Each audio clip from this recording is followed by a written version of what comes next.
Hi, welcome to the Gamesplainer. I'm Jeff the Gamesplainer and today I'm Gamesplaining First Class. We are all railway entrepreneurs trying to attract the highest class of passenger to our train.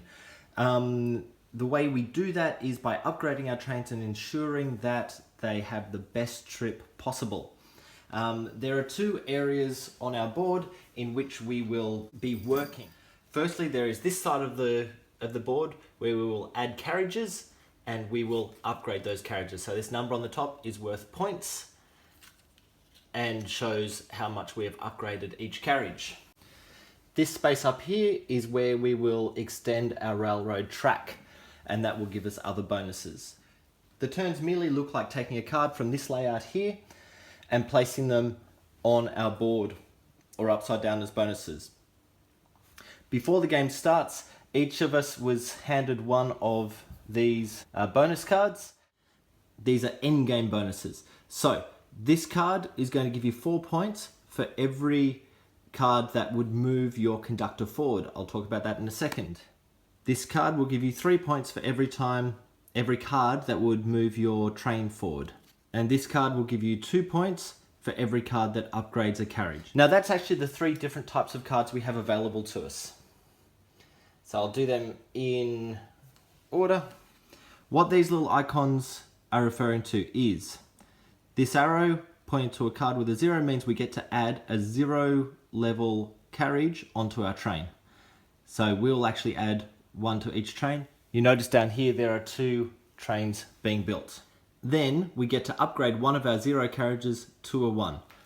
So what that card would look like if I picked it up, I'd put it upside down there as every card goes.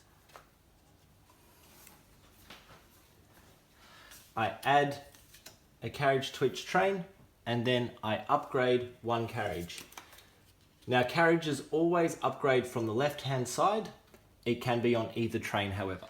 The next thing we need to be aware of is there is a point just here.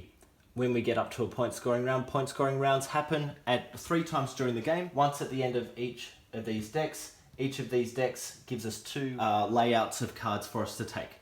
So over the course of the game, we will take 3 cards, then this will be reset. We'll take another 3 cards, then we will score the level 1 cards, then we move to level 2. That happens for all 3 of those decks. When we are scoring, this 1 is not worth anything yet.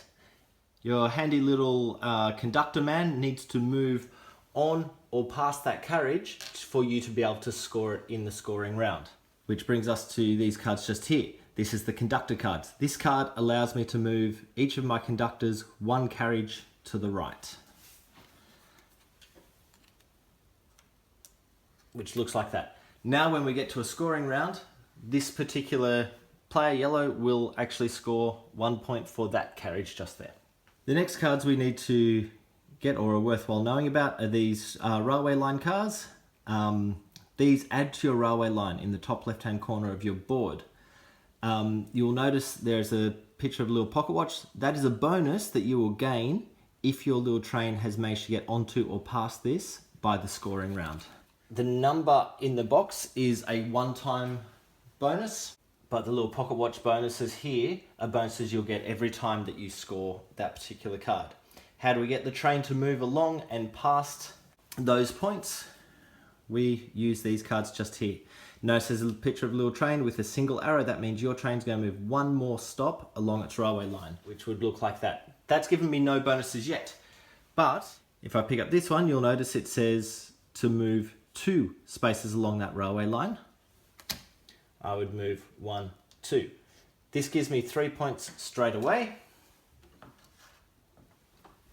And then when we get to a scoring round, this pocket watch here, because I've gone past it, is referring to this marker here. So I will get 2 more coins at each scoring round. That's the basic cards of the game.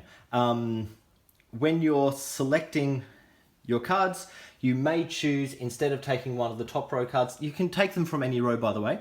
If I was in a 3-player game, now that there are 3 cards taken out of this row gets collapsed and discarded, so no more cards from that row would be available. It doesn't have to be 1 player takes one from each row, it may be that one player has managed to get 3 cards out of the bottom row, or one player's taken 2 cards and one other player's taken 1. It doesn't matter who's taken them, but as soon as the number of players there are at the table, as soon as 1 card for each player has disappeared from each row, that row gets collapsed. What you could take instead of a card is this guy. This guy is the first player. So if you want to become the first player, which this is the first player token just here, you would take this card. You would also gain 2 coins from that. Now, as we go around the table, there's bonuses for other players when you take this card. So the person on your left won't get any bonus. The person next to them will get 1 more 0 level carriage, and the person all the way around, if there are 4 players, so a person on your right, will get a 0 level carriage, but then will also get a upgrade from a 0 to a 1 level carriage. When this card is taken, and it will get replaced every round, the very next card to it is also discarded so that it looks like, well, so that we know that an extra card has been taken from that row. The only other things to deal with are the lengths of our carriages. At the moment, we have carriage length 2. Once you manage to get carriages that build up to 5, and it doesn't matter what level they are on, your 6th carriage is what's called a male carriage. Everyone has these same 4 cards. See, it's number 6 here. It shows that this card needs to be number 6 in line. Now, each of these cards has a bonus on them. These bonuses look very similar to those cards that we were talking about earlier as you pick them up. As soon as you place one of those 4 cards onto your train, you'll get the bonus from them. So if I put this one here in as my 6th car, I'll upgrade 1 on each carriage, 1 on each train from a 0 to a 1. Notice the guard doesn't have to get all the way down to the 6th carriage in order for you to get that bonus. You won't get the bonus again when the guard gets there. It's an immediate bonus. So you'll get to use 2 of your cards from that deck throughout the game. So depending on when you get that 6th card will actually tell you which bonus you probably should be taking. Now, I've spoken a little bit about money. Money doesn't come hugely into play in this game, except for the way in which it works. There are some funky little bonuses on this. If we look really closely at the board, there are 1, 2, 3, 4, 5 blank spaces for coins, then another 5, then 2. Every time you gain coins, be it for one of these cards or from a bonus on the train, you'll add the coins onto your line. Always from the left-hand side, bottom to top. Now, the reason for that is this little bonus underneath here. You can spend 1 of the coins in this line to gain this bonus at any time. At any point during your turn, you can do that. Be at the beginning, middle, end, halfway through, it doesn't matter. But the bonuses further along are much more beneficial. So the first bonus is just adding a 0 level car to one of your carriages. The second level bonus is moving a guard or a train along 1 more step. And the third level bonuses are upgrading 1 card to anything. So most of the numbers that have been coming up so far have been turning a 0 into a 1. This card just here turns a 0 to a 1, then a 1 to a 2.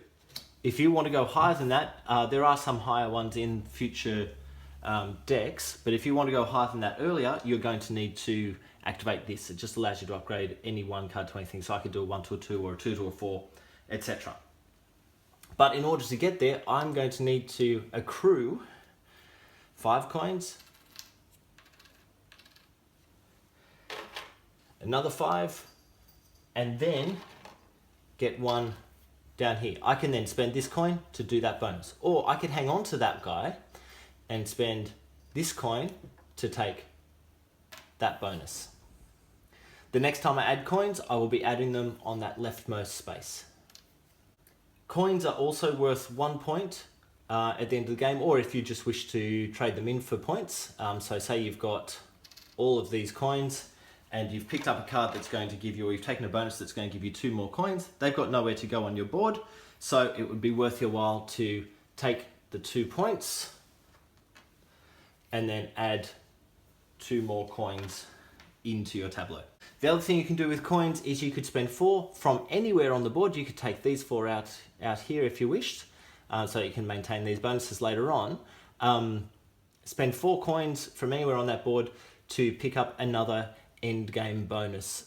These end game bonuses are worth some fairly huge points depending on what you've been doing through the game. There will always be 4 present on the bottom there for you to be able to select from. And finally, we look at the 10th carriage. There's a pile here of 10th carriages. The first person to get their 10th carriage will get this card, which will be worth 5 points if they can get their guard onto the card, but they get this bonus here straight away, which is basically upgrading any 2 cards. The second person to do it, same bonus, but you'll notice the later you get to your 10th carriage, the higher the point value. Now you'll only get that point value if you can get a guard onto your 10th carriage. The other card we have here. So the first person to get a guard onto their 10th carriage will gain an extra 20 points at the end of the game on top of the bonus points that were just listed that we just spoke about. And then second will get 10, third will get 5. I think that's about it for first class for the basic game. Now there are 5 different modules that can get added to that game, and I'll talk about them in the second video. You should have 2 modules in every game. I haven't shown you any of the module stuff at the moment, but this should be enough for you to get started with all the basics of the game. And you can look up the rules on each of the modules as you're going if you need to, or otherwise go into the next video and watch. I'll really quickly talk through what the icons on the cards for each of those modules is referring to and how that all plays out. I hope this has helped you get first class to the table. If you have any comments or suggestions, please write them in the comment section below. Please subscribe to my videos. Follow me on Instagram and Twitter to see what games I've been playing. And until next time, enjoy gaming.